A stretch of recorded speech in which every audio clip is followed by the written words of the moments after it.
ഈ മൂന്ന് അധ്യാപികമാരും ഈ സിന്തറ്റിക് ഡ്രഗ്സ് ഉപയോഗിക്കുന്ന ആൾക്കാരാണെന്ന് ഞങ്ങൾക്ക് അന്വേഷണത്തിൽ വ്യക്തമായിട്ടുണ്ട്.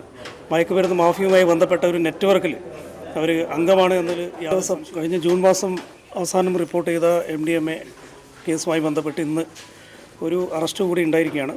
അതും ഒരു അധ്യാപിക തന്നെയാണ്.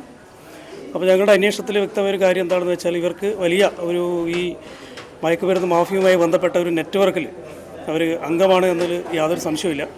അപ്പോൾ അതുമായി ബന്ധപ്പെട്ട അന്വേഷണങ്ങൾ ഇങ്ങനെ നടന്നുകൊണ്ടിരിക്കുകയാണ്. അപ്പോൾ ബഹുമാനപ്പെട്ട കോഴിക്കോട് റൂറൽ ജില്ലാ പോലീസ് മേധാവിയുടെ നിർദ്ദേശപ്രകാരം പുതിയ ഒരു സ്പെഷ്യൽ ഇൻവെസ്റ്റിഗേഷൻ ടീം ഇതുമായി ബന്ധപ്പെട്ട് ഫോം ചെയ്തിട്ടുണ്ട്.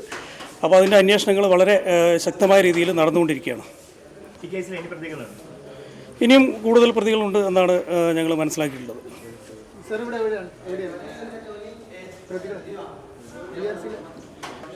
ഇന്ന് അറസ്റ്റ് ചെയ്ത പ്രതി നീഷ്മ എന്ന അധ്യാപികയാണ്. അവരും പേരാമ്പ്ര BRCയുടെ അണ്ടറിൽ ജോലി ചെയ്തിരുന്ന ഒരു അധ്യാപികയാണ്. കസ്റ്റഡിയിലെടുക്കും. അത് അടുത്ത ദിവസങ്ങളിൽ അതിനുള്ള റിപ്പോർട്ട് കോടതിയിൽ കൊടുത്തിട്ടുണ്ട്. ഇതിൽ മറ്റൊരു പ്രധാനപ്പെട്ട ഒരു കാര്യം എന്താണെന്ന് വെച്ചാൽ ഈ മൂന്ന് അധ്യാപികമാരും ഈ സിന്തറ്റിക് ഡ്രഗ്സ് ഉപയോഗിക്കുന്ന ആൾക്കാരാണെന്ന് ഞങ്ങൾക്ക് അന്വേഷണത്തിൽ വ്യക്തമായിട്ടുണ്ട്.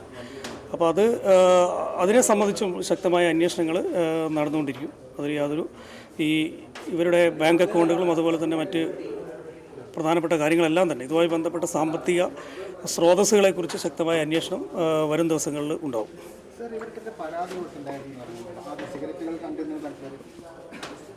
ഇല്ല, അത്തരത്തിലുള്ള ഇവർ വർക്ക് ചെയ്യുന്ന സ്ഥലം പേരാമ്പ്ര പോലീസ് സ്റ്റേഷൻ പരിധിയിലാണ്.